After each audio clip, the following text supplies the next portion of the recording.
បាទសួស្តីបងប្អូនតោះមករកគ្រឿងសមុទ្រអស់គ្នានៅខាងក្រៅខ្ញុំនេះទឹកនេះល្អមែនទេបងប្អូន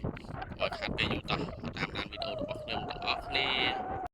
នេះបងប្អូនទឹកនាចឯនេះទឹកនាចឯនេះសមុទ្រយើងទឹកនាចធំល្មមមើលបងប្អូនហើយ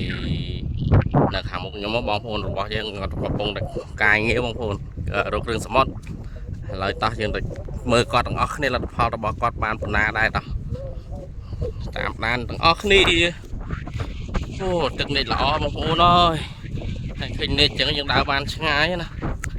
បើអត់នេះទេយើងដើរបានឆ្ងាយយើងបានតែត្រឹមតែបកនៅខាងមុខហ្នឹងទៅលេងរួយឲ្យទឹកវាជ្រៅឥឡូវទឹកនេះឲ្យបងប្អូនយើងមករកគ្រឿងសមុទ្រច្រើនបងប្អូន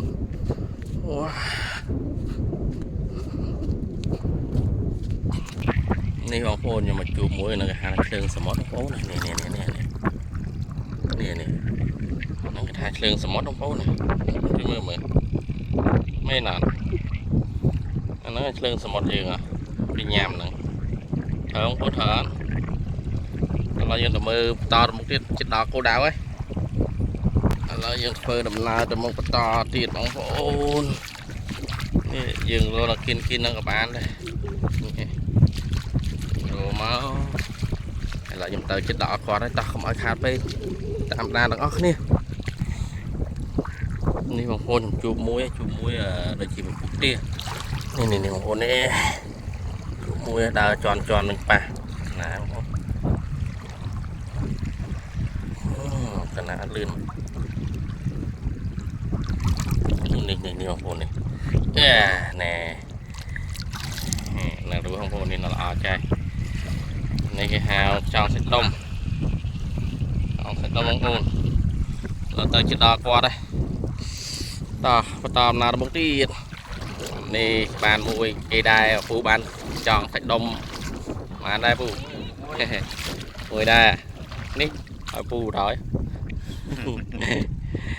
តាទៅមុខទៀតនោះអ្នកនៅរត់ខាងមុខបងប្អូនចូលមកហើយទឹកចូលមកអត់អីខ្ញុំថតតែតិច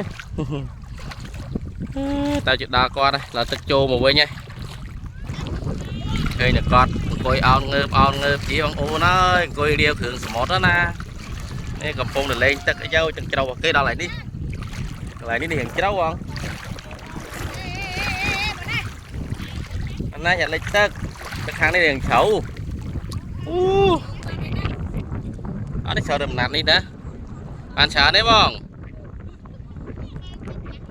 បានចិត្តឡាស់លោ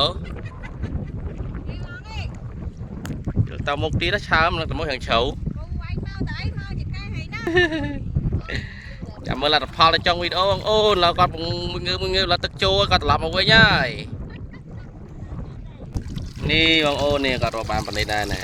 គេច្រើនសាច់ដុំអូអាហាឃើញអញ្ចឹងមិនជ្រួលបងប្អូនអញ្ចឹងវីដេអូរបស់ខ្ញុំក៏ដល់ទីចប់តោះជួបគ្នាវីដេអូក្រោយ